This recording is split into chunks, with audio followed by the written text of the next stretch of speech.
Welcome to మన Bommarillu. Upcoming రివ్యూలోకి వెళ్ళిపోదాం.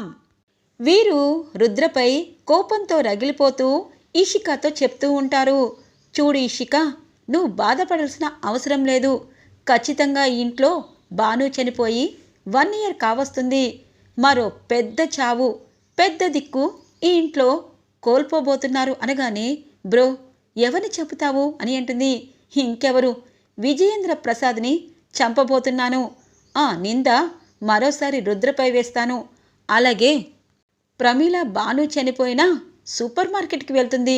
ఇక తన వల్లే ఇదంతా జరిగిందని నింద కూడా తనపై వేసేస్తాను అనగానే, బ్రో జాగ్రత్త అని అంటుంది ఇషిక. రేపే అది అమలవుతుంది. నువ్వేమీ వరీ కావద్దు. ఈ ఆస్తికి మనం ఎప్పటికీ వారసులం అవుతాము అని అంటూ ఉంటారు. ఇక వీరు తెల్లగా తెల్లవారుతుంది. హాల్లో విజయేంద్ర ప్రసాద్, శకుంతల కూర్చుని ఉంటారు. అప్పుడే రుద్ర అలాగే గంగ ఇటువైపు రంగ ఇంటికి వస్తూ ఉంటారు. మామయ్య గారు అనగానే, చెప్పు, ఏం చెప్పాలి అని అంటారు. మామయ్య గారు, నేను బిజినెస్ స్టార్ట్ చేస్తున్నాను. రేపు మీరు ఓపెనింగ్కి రావాలి అనగానే ఇద్దరు చాలా సంతోషపడతారు. నిజం చెప్పాలి అంటే ఇంటి అల్లుడివైనా కొడుకులా ఇప్పటిదాకా బాధ్యతలు తీసుకున్నావు. తరువాత ఈ ఇంటి వారసుడికి ఆ బాధ్యతలు రుద్ర అప్పగించాడు. కానీ నువ్వు కూడా ఖాళీగా కూర్చోకుండా నా కూతురి మాటలకి బిజినెస్ స్టార్ట్ చేశావు అని అంటారు విజయేంద్ర ప్రసాద్. ఇక శకుంతల అంటుంది, మన వీరు గురించి ఎంత చెప్పినా తక్కువే. వీరు ఏం బిజినెస్ అనగానే, అత్తయ్య గారు రేపు వచ్చి చూస్తారు కదా అని అంటారు. సరే, మామయ్య గారి పేరే పెట్టావు. ఖచ్చితంగా మామయ్య ఏ విషయంలో కూడా మనస్ఫూర్తిగా దీవిస్తారు. నీకు ఎప్పుడో దీవెనలుంటాయి అని అంటుంది శకుంతల. అప్పుడే వచ్చిన గంగా, రుద్ర, రంగా లోపలికి వస్తారు. ఇంతకీ ఏం బిజినెస్ అని అంటారు. అయ్యో తినబోతూ రుచెందుకు బావగారు అని అంటారు వీరు. ఇక గంగకి డౌట్ వస్తుంది. రేపు ఏదైనా చేస్తారేమో అన్నయ్య అనగానే, ఖచ్చితంగా చేస్తాడే చెల్లి, కానీ బాగుండగా వీడు పప్పులే ముడకువలే అని చెప్పి అంటూ ఉంటారు ఇక రంగా. ఇక రుద్ర అక్కడి నుండి లోపలికి వెళ్ళిపోతారు. గంగ మాత్రం వీరు వైపు చూస్తుంది. ఈరోజే మీ ముసి నవ్వులు, రేపు ఈ విజయేంద్ర ప్రసాద్ చావుతో ఈ ఇల్లు బొబ్బలెక్కుతుంది అని చెప్పి అంటూ ఉంటారు. ఇంతలో ప్రీతి వస్తుంది. అమ్మ, చెప్పాను కదా, ఇల్లరికం అల్లుడని అందరూ అనే కంటే మా ఆయన సొంత బిజినెస్ చేసుకుంటే అందరూ హ్యాపీగా ఉంటారని అనగానే, తెలుసులేవే, కానీ ఇప్పుడు నీ వల్లే వీరు ఇలా బిజినెస్ పెడుతున్నారు అనగానే, మావయ్య గారు రేపు పంతుల్ని పిలిపిద్దామా అని అంటారు. అంటే రేపు ఓపెనింగ్ కదా, ఈరోజే పిలిపిస్తే బాగుంటుంది కదా అని అంటారు రుద్ర. పిలిపిస్తాను అని చెప్పి పంతులు గారు వచ్చి ఇక వీరు కొత్త బిజినెస్ కోసం మొత్తం ముహూర్తం చూస్తూ ఉంటారు. ఇక లెక్కలు వేసుకునేసరికి పంతులు గారికి, చూడండి విజయేంద్ర ప్రసాద్ గారు, నిజం చెప్పాలంటే ఈ ఇంట్లో సంవత్సరం క్రితం పెద్ద అకాల మరణం పొందింది. ఈ ఇంటి శోక సముద్రం మునిగిపోయింది. కానీ అదే విపత్తు మళ్ళీ ఇక్కడున్న జాతకాల్లో కనిపిస్తుంది. బిజినెస్ మీ పేరు మీద మీ అల్లుడు గారిని చేయించాలనుకుంటున్నారు. కానీ ఇక్కడ మళ్ళీ ఇంట్లో ఏదో వెలితి, ఖచ్చితంగా ఏదో జరగరాని దోషం జరగబోతుంది అనేసరికి వీరు, గంగా, శకుంతల అలాగే విజయేంద్ర ప్రసాద్ అందరూ షాక్ అవుతారు. అలా అంటారేంటి, మా మావయ్య గారిది లక్కీ హ్యాండ్ కదా అని అంటుంది విషిక. ఏయ్ నువ్వు వాపు, మాట్లాడుతున్నారు కదా అనగానే, అంటే రేపు ఏదైనా ఘోరం జరగబోతుందా అని అంటారు రుద్ర. అయ్యో బావా, ఇలాంటివన్నీ నమ్ముతావా?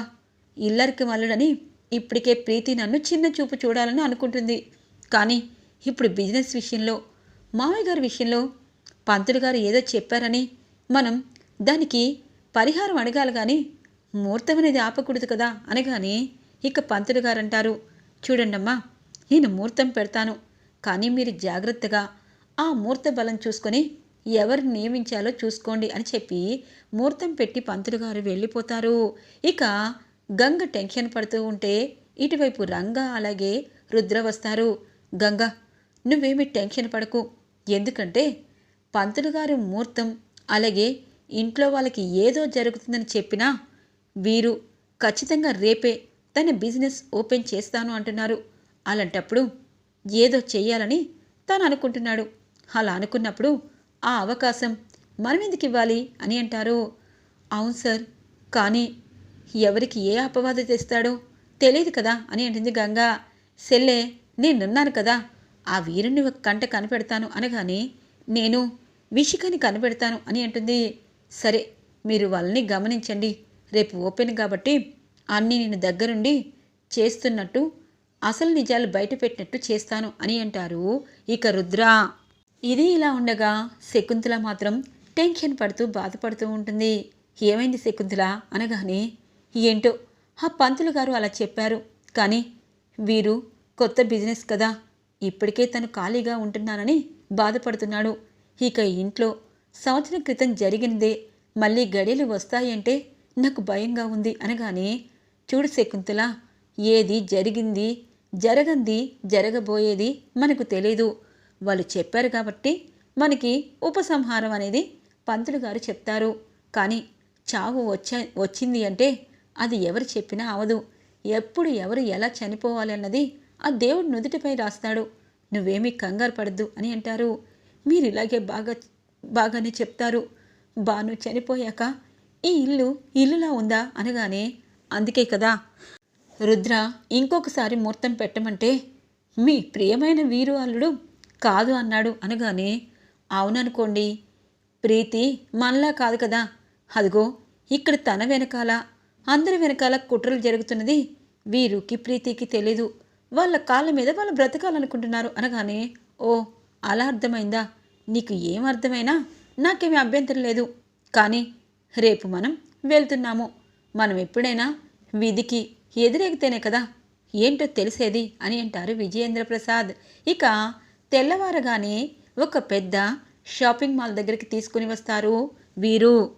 ఏంది బావా, బాగానే డబ్బు సంపాదించి పెద్ద షాపింగ్ మాల్ వెనకాల గూడౌన్ కట్టించాడు అని అంటారు ఇక రంగా. అవును సార్, నిజం చెప్పాలంటే చాలా పెద్ద షాపింగ్ మాల్ అని అంటూ ఉంటుంది గంగా. సరే, ఈ షాపింగ్ మాల్ కట్టారు కదా, ఈ డబ్బులు ఎక్కడి నుండి వచ్చాయని తెలుసుకోవాలి అనగానే, బావా ఎలా తెలుసుకుంటావు, వీళ్ళ నాన్న ఒక ఫ్రాడ్ కదా, అంతకుముందు మామయ్య పెద్ద మామయ్యతో చిట్ ఫండ్ కట్టించి ఇక తన్ని మోసం చేయాలనుకుంటే వీళ్ళ నాన్ని జైల్లో పెట్టించాడు పెద్ద మామయ్య. ఇప్పుడేమో వీణ్ణు జైల్లో పెట్టించు అనగానే, జైల్లో పెట్టించను, కానీ తగిన బుద్ధి చెప్తాను అని అంటారు వీరు రుద్ర. ఇక షాపింగ్ మాల్ అంతా చూసి ప్రీతి హ్యాపీగా ఫీల్ అవుతుంది. ప్రమీల అందరూ చాలా హ్యాపీగా చూస్తూ ఉంటారు. ఇటువైపు శకుంతల కూడా సంతోషంగా చూస్తుంది. ఏమండి, నాకు సంతోషంగా ఉంది, కానీ పంతులు గారు చెప్పిన మాటలు అనగానే, అయ్యో శకుంతల, ఇప్పుడు సంతోషపడే రోజు, పద వీరు రిబ్బన్ కటింగ్ అలాగే బట్టల షాప్ ఇవన్నీ అంటారు. మామయ్య గారు ఫస్ట్ ఎంట్రీ ఇది, కానీ మనం వెనకాల నుండి లిఫ్ట్ పైకి వెళ్ళాలి, మీరు పైనుండి ఖచ్చితంగా అని అంటారు. ఓ, పైనుండి మేము వెల్కమ్ చెప్తే వీళ్ళందరూ ఇక కింద హాయ్ చెప్తారా అని అంటారు రుద్ర. అవును బావా, ఆల్మోస్ట్ అలాంటి కాన్సెప్టే అనగానే, సరే లిఫ్ట్లో నుండి పైకి వెళ్ళండి అని అంటుంది శకుంతల. ఇక వీరు అలాగే విజయేంద్ర ప్రసాద్ లిఫ్ట్లో నుండి పైకి వెళ్ళబోతూ ఉంటారు. అప్పుడే రుద్రకి ఐడియా వస్తుంది. ఖచ్చితంగా పెదనాన్ని ఏదో చెయ్యాలని అనుకుంటున్నాడు. ఆ నిందంతా పంతులు గారు చెప్పినట్టు ఏదో దోషం ఉందని, అలాగే ప్రమీలాని ఇంటి నుండి బయటికి సూపర్ మార్కెట్కి పంపించినందుకే ఈ అనర్థాలు అవుతున్నాయని, ఇక పెదనాన్న కూడా చనిపోతే నాకు అడిగేవాళ్ళు లేరని దీని వెనకాల నేనున్నానని వీరు ఇలాంటి పథకం వేశాడా అని చెప్పి ఇక వెంటనే పెదనాన్న అని అంటారు. అనేలోపు ఇక పెదనాన్నగారు లిఫ్ట్లో నుండి బయటికి వస్తారు. ఇక రుద్ర ఒక్కడే ఉండడంతో ఇటువైపు వీరు ఒక్కడే లిఫ్ట్లో ఉంటాడు. ఇక రుద్ర అనుకుంటాడు, చావు భయం అనేది నీకు ఈరోజు చూపిస్తేనే కరెక్ట్ అని చెప్పి ఇక లిఫ్ట్ అనేది ఆన్ చేసేస్తారు. ఒక్కసారిగా వీరు షాక్ అయిపోతాడు. ఇదేంటి, మామయ్య గారిని లిఫ్ట్లో తీసుకువెళ్ళి కరెంట్ ఆఫ్ చేసి మామయ్య గారికి చెమటలు పట్టి తనకు తనే హార్ట్ స్ట్రోక్ వచ్చి కుప్పకూలేలా చేసేవాణ్ణి కదా, ఇప్పుడు నేనేంటి అని చెప్పేసరికి ఇటువైపు రంగా లిఫ్ట్లో ఉన్న కరెంటుని ఆఫ్ చేస్తాడు. ఇక గలగడ వణికిపోతూ ఉంటాడు వీరు. ఖచ్చితంగా నేను చనిపోతానా, ఆ చావు నాదేనా అని చెప్పి ఇక టెన్షన్ పడుతూ లిఫ్ట్ అనేది ఎక్కడ ఆగకుండా పైకి కిందికి పైకి కిందికి పైకి కిందికి ఒక్కసారి కరెంటు వచ్చేసరికి వెళ్తూ ఉంటుంది. గిరగిర తిరిగిపోతూ ఉంటారు. లిఫ్ట్ ఎలా ఆపాలి అన్నది ఎవరికీ తెలీదు. ఇటువైపు శకుంతల, ప్రీతి అందరూ బాధపడుతూ ఉంటారు. ఇక గంగ అనుకుంటుంది, సార్ ఈరోజు వీరుకి మంచి షాకింగ్ ట్రీట్మెంట్ చేశారన్నయ్యా, ఎందుకంటే చంపడం అంతా ఈజీ అనుకుంటున్నాడు అని చెప్పి అంటూ ఉంటుంది.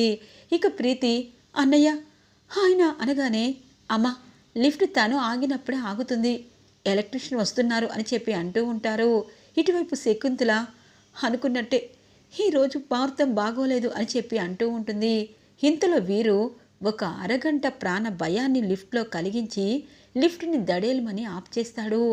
ఒక్కసారిగా వీరు టెన్షన్ పడుతూ చెమటలు పడుతూ లిఫ్ట్లో నుండి బయటికి ఇక దూకేయడంతో రుద్ర కిందికి వస్తారు. అయ్యో బావా, పంతులు గారు పెట్టిన ముహూర్తం కాదని మీరు ముహూర్తం పెట్టారు. పంతుళ్ళు ఎప్పుడూ కరెక్ట్గానే చెప్తారు, ఈ ముహూర్తం బాగోలేదని.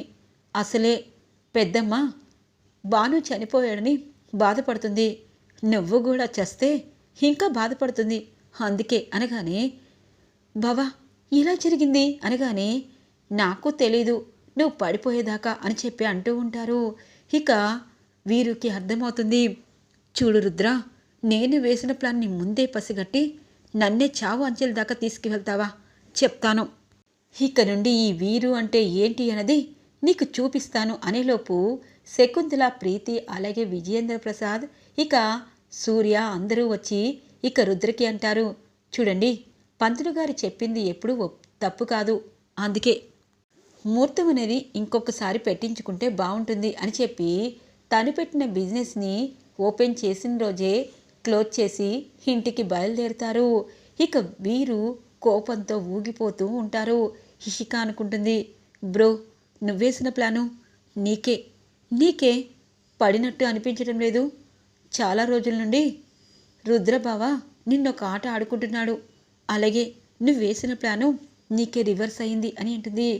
చూడు ఇషిక, ఈ రోజు నుండి ఆ రుద్రకి నేను ఏంటో చూపిస్తాను అని అంటారు. సర్లే బ్రో, మెల్లిగా మాట్లాడు, అత్తయ్య వాళ్ళందరూ నీ వైపే చూస్తున్నారు అని అంటుంది ఇషిక. ఇక ఇంటికి రాగానే రుద్రకి ఒక ఫోన్ వస్తుంది. హుటాహుటిన రుద్ర ఆ ప్లేస్కి వెళ్తారు.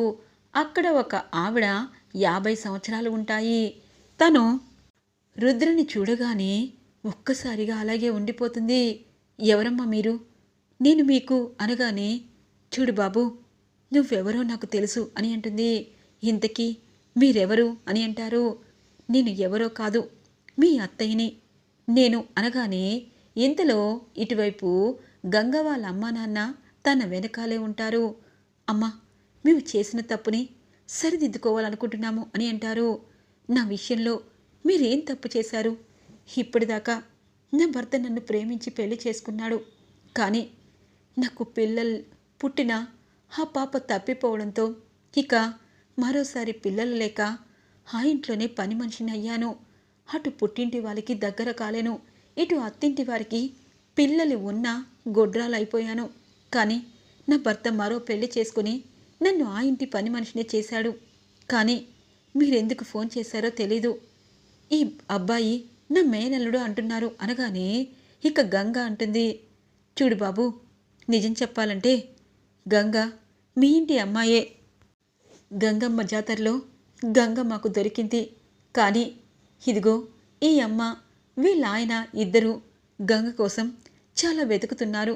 కానీ గంగమ్మ జాతరలో దొరికిన ఆ గంగ తల్లి మాకు పిల్లలు లేకపోవడంతో తన్ని మేము తీసుకున్నాము. వాళ్ళు వెతుకుతున్నా వాళ్ళకి ఇవ్వలేదు. ఆ పాపమే మమ్మల్ని ఇంతగా మార్చేసింది. ఇప్పుడు గంగ ఎవరో కాదు, ఆమె కూతురు అనగానే, ఇంతకీ నేనెవరో తెలుసా అని అంటుంది. నాకు మీరు అని అంటారు రుద్ర.